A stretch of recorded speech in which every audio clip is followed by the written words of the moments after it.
Can you hear the new sound from the beautiful recording device? Daniel Alton Wing, please report to the principal's office. Daniel Alton Wing. We're talking about Rebel! Did we ever think we were gonna get this? It wasn't what I expected, but we have it. Checks mic every 5 seconds. If you don't know what this is, Rebel is a sequel installment to the Legend trilogy that Marie Lu wrote forever ago. It follows more closely the story of Day's little brother Eden and kind of how their interactions go now that Eden is more of an adult instead of a child in need of saving. It really focuses on their brotherly dynamic as they live in future Antarctica, where life is a video game kind of, and we get to see adult Day, who goes by Daniel now, and June. A lot of times we don't see what happens after, the revolution. We don't see what happens to our characters beyond their teenage years, and so I think this was really an interesting take on that. And if you have not read Rebel, go read it, come back, discuss. It's a really short book. I know that all these post-its make it look really thick. Goodbye if you don't want to be spoiled. So, we are in Ross City in Antarctica. Daniel Day is now like a secret agent for Antarctica. We've left June behind in the Republic.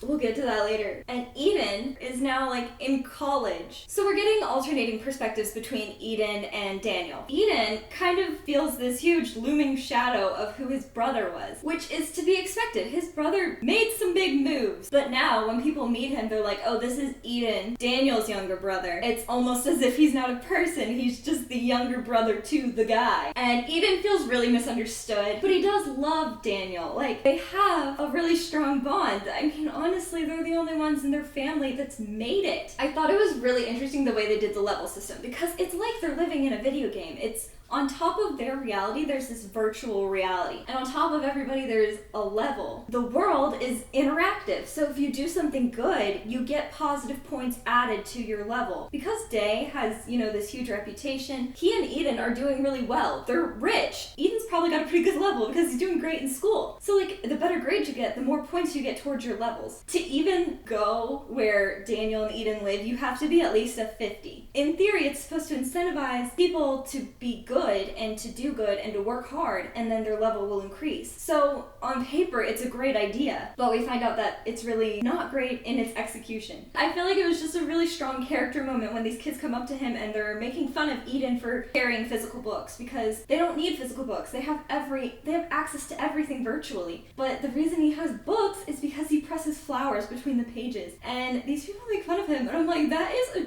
adorable, but it shows how people can manipulate this level system and how they can get good at it, because they're insulting Eden, but they're saying it in a nice way. It's very backhanded insults. They're being mean to him and stirring him up so that he will make the bad move. He'll, throw the punch, yell at someone, and that will trip his level system down. Luckily, Eden has one friend. Her name is Pressa, and she has a very low level, and she lives in the Undercity, which is essentially where all the poor, homeless, criminal, whatever it is that made you end up with a low level. I thought it was really funny, our reintroduction to who Day is now. He goes by Daniel. He's forgotten a lot of his past because of what we learned about in Champion. So now he's gone from being this kid criminal, rebellious child, changed the world, to he's the law in Antarctica, which he finds to be pretty funny. And now he's after some super criminal, essentially a mob boss named Dominic Hahn. He's the guy who gives out loans and takes them back tenfold and he'll kill you if you don't pay back. He runs these illegal racing rings. Because this stuff takes place in the Undercity, Day spends a lot of time in the Undercity, and it reminds him a lot of where he was growing up and who he was growing up and the situation he scrambled to get out of. He understands how it works. He's like, yeah, you end up being a low level and in theory you can work your way up, but it is so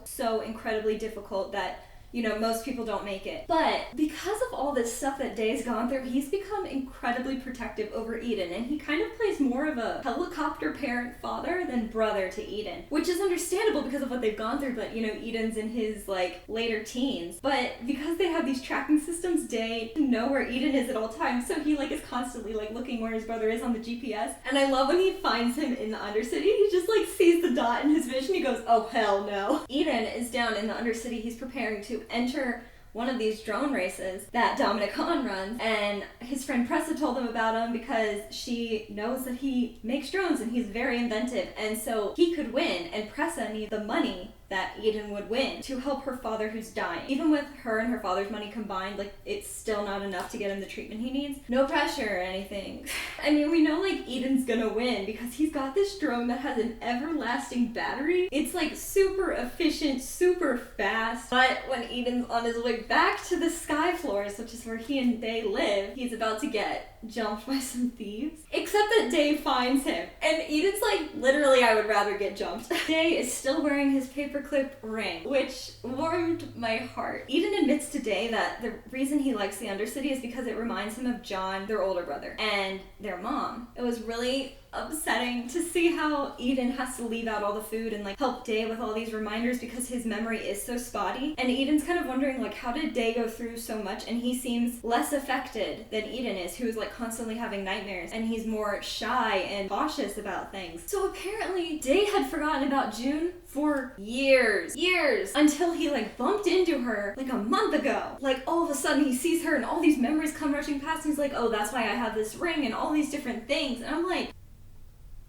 before that, he like kind of knew there was a girl in his life, but couldn't remember her name, couldn't really remember much about her at all. And I was like, I kind of couldn't believe that June let this go on for so long. I know she was trying to do it for his own good, but in order to race, Eden needs a sponsor for his drone. And so Pressa comes up and she's like, I'll be a sponsor, hands over a ton of cash that she doesn't have. And then the race is over in like 2 seconds because Eden whips everybody's butt. But it turns out the money that Pressa used to sponsor Eden was counterfeit. So some random guy shows up and says he'll be Eden's sponsor. The Republic is coming to visit Antarctica and June is coming with them. She's like head of the guard for the Republic. She's awesome. He knows it's June and like he's just so excited to see her. He's enamored every time. I'm like, that is so cute. So the two of them decide to catch up at dinner and they start going to this fancy dinner, but they're both being so proper and that's so not them. June is like, look, to catch up properly, like we can't be here, like surrounded by luxury. So in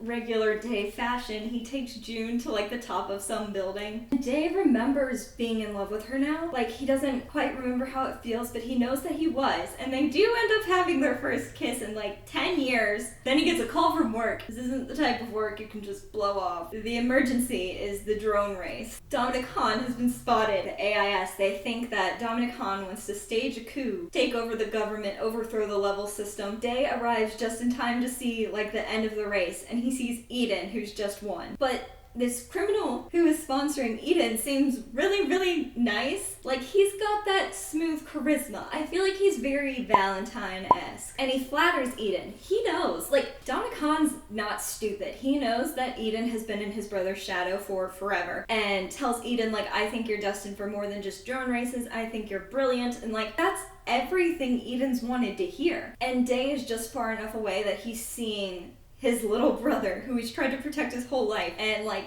the Undercity's most notorious criminal, like making a deal from afar. But this also presents the AIS with a interesting upper hand. They have now this guy who Dominic Hahn is interested in, trusts, is going to talk to more, and they want to use him kind of as a lure. Obviously, Day is very upset about it. He doesn't want this to happen, but Eden's like, hey, this is my decision. So he goes into this simulation where they can see his whole memory, so they can kind of track down Dominic Hahn, who his men are. It's so weird that they can just replay it. Like, the system asks him, they're like, do you grant access for us to replay your memory? Day tries to persuade Eden not to be a mole for the AIS. He's really worried that this is going to end up with Eden dead. Maybe we should listen to Day here? So there's sort of this tension between Pressa and Eden. Pressa is like, we're friends, keep in touch with me, you'll be off to the Republic soon, because Eden's already been offered like a really great job in the Republic. So Day gets followed back to their apartment and he gets kidnapped. As Day is getting chloroformed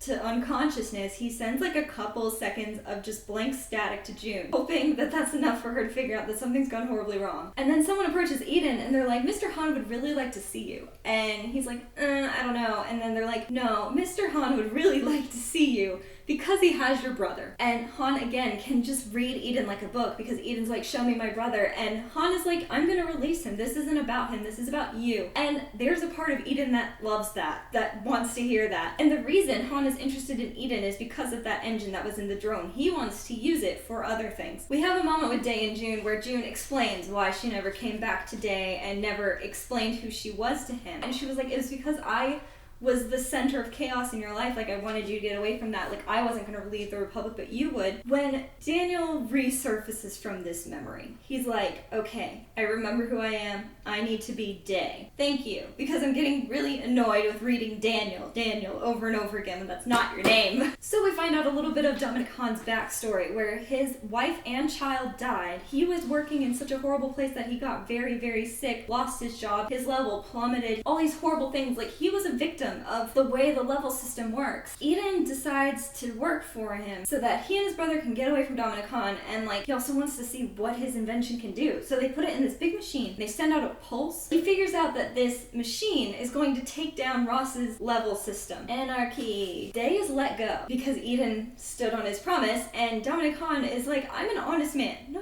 No. But, you know, he kept his promise. June finds him like almost dead, and he tells her like Eden's in there with Dominic Hahn. Day admits to June that he still loves her and that he probably was like in love with her the whole time. He didn't really remember who she was, and he does have nightmares of losing her. Like, even when he didn't remember everything about her, he still had those nightmares buried in his subconscious. Hahn gives Eden a lot of money for his invention. It's enough to pay for Press's father's illness fix. Surgery? I forget. But Eden doesn't want it. It's blood money. And Eden's like, I don't want any more part of this. Like, I don't want any more job offers. And he leaves, and all of the virtual reality system turns off. June and Day have lived through this type of chaos. So June is like, we need to get the military down to the Undercity like now, or like yesterday, because people are about to go crazy. They don't have their levels anymore. If they steal things, if they do horrible things to each other, it's not going to affect their levels, and half of them are starving. Half of these people are going to try to escape to the upper levels because they physically couldn't when these systems were up, but now, like, take the stairs. Who cares? There's nothing restricting them. Daniel is, like, overjoyed to see that Eden is away from Dominic Hahn, but Eden is like, you know who I need to find is Pressa, because people are going to possibly attack her father's store, which is what's happening. Day doesn't want him to go because he's like, it's my job to do this so that you don't have to. Like, I'm supposed to take care of all this scary stuff so you can live a normal life, and Eden's just like, that's not how this works. Because even when Day's away, even if he's the one doing all the terrifying things, Eden is scared that he's never coming back. It is so upsetting to see all these people like ransacking Pressa's father's apothecary. Like, no matter what Pressa and their like apprentice guy do, like, people are coming in, they're stealing things even though they've been friends with these people for years. Eden is trying to convince Pressa to leave and like get her dad and come with them. And she's like, you don't understand, like, this is all we have. And she calls him like a sky boy. She's like, a sky boy like you wouldn't understand. Somebody stabs Pressa's dad, and it's really upsetting. And he was trying to help him. It was like this guy ran in and was hurting and bleeding, and he was trying to help him. And the guy didn't trust him and just killed him. But it is the last straw that lets Pressa leave the shop. Like, there's literally nothing there for her. So to escape all the madness, June, Day, Eden, and Pressa get on this ship, and they're flying away to the Republic. They're going back to Los Angeles. So Eden kind of predicts that, why take the whole system down just to start a whole new one? I bet Han's going to restructure what's already there, the level system, to suit his needs, because Eden's like, that's what I would do. I wouldn't start from scratch. So they're going to try to find a way to meddle with this. June, ever the voice of reason, tells Day that he needs to talk to Eden, and they need to mend whatever rift is between them, because Eden is now what Day was to the Republic. He's the one who's going to be able to take things down. So Day invites him out for a run, and obviously Day is the more like physically adept one, and Eden is very, very brilliant. So when Day asks Eden to come run with him, Eden's so excited. Oh, brother bonding. And Day tells Eden, like, you know, John told me that you were one day gonna pick up on all of my bad habits. And he's like, I never wanted you to pick up on those things, but it turns out we are very similar. And they kind of open up to each other about like how awful their nightmares are, how awful these memories that come back to them are. And Eden really needed this moment, and he just kind of, I feel like, really grieves for their past life for the first time. Eden has decided that he wants to get back into Han's inner circle so that he can gain his trust and take down whatever new level system is coming out. And it takes all of Day's willpower not to go against this plan. But the original level system wasn't perfect, so Eden is like, I can change a few things to make it better. And it's like this whole idea of a rebellion within a rebellion. It's like Inception. I thought it was so funny that, like, even though he's law enforcement, Day is always going off the tracks. His director is like, I hate you, Wing. And I love you, director. I love the moment when they're like talking to this military guy. It doesn't matter, he's not important. He looks at Eden and goes, you're the brother? Like, you're the brother to Day. And Daniel's like, no, this is Eden. I'm the brother. So the whole plan is to make Dominic Hahn believe that Eden is going against his brother because his brother is part of the AIS. They're sending out, like, let's meet up signals, and Eden shows up and is like, hey, it's a trap. Try to gain his trust. Hahn is obviously still wary of this, but he tells Eden, like, you're gonna install this thing that makes the levels respond to what I want them to do. He's gonna be a dictator. And Pressa has these herbs. She's made this concoction to help with Dominic Hahn's lung issues, but it also has, like, sleep medicine in it and will make him really sick and feverish. And so he makes Pressa drink it too, but luckily she brought the antidote for herself. They have like 5 seconds alone, so Eden kisses her, and they're real cute. Now, Eden was supposed to be in contact via this little drone. It doesn't work because Hahn took it and disabled it when Eden wasn't paying attention to it, I guess. Eden and Pressa try to kind of sneak into the factory area anyways, but Hahn shows up because he's a smart dude, and he shoots Pressa just in time for Day to arrive because he's realized that something has gone wrong. He manages to get to them, and he's like, Eden, we're gonna go for a run because they're gonna distract everybody, just like their little run they had the other day. And Pressa's gonna try to escape because she's really injured. She needs to go the other way. There's lots of fighting. I'm not huge into battle scenes, but in the end, Dominic Hahn goes over the railing of his own factory and falls. He survived. Eden did implement those changes in the level system, and pretty much Day and Eden get put on trial because that's illegal. And they kind of finagle their way out of it. It's like, y'all are criminals, but we're not gonna lock you up because the book has to have a good ending. And they're gonna leave Antarctica, which is what they needed to do. They needed to go home to the Republic. They needed to be with June. Eden has his job. They take Pressa, which was really sweet because she was trying to figure out, like, how am I gonna take over this apothecary? They got money to repair it, but she's kind of leaving it in the hands of their apprentice dude, Marin. Day and June go on a little date, and he proposes, and he replaces the paperclip ring with the new real ring. So cute. We finally get a good ending for those two. I was like, if this ends up with another vague ending, I'm gonna be unwell. But we did get to find out what happened. I didn't think this was quite as, exciting as the Legend trilogy itself, but it was a nice little bow for those of us who were infuriated by the ending of Champion. What did you think? Did you like Eden as a character? Did you like the brother dynamics? I think they ended up being done pretty well. Please like this video if you liked it, and subscribe if you want to talk about more book stuff. My name's Katelyn. Thanks for watching. Bye!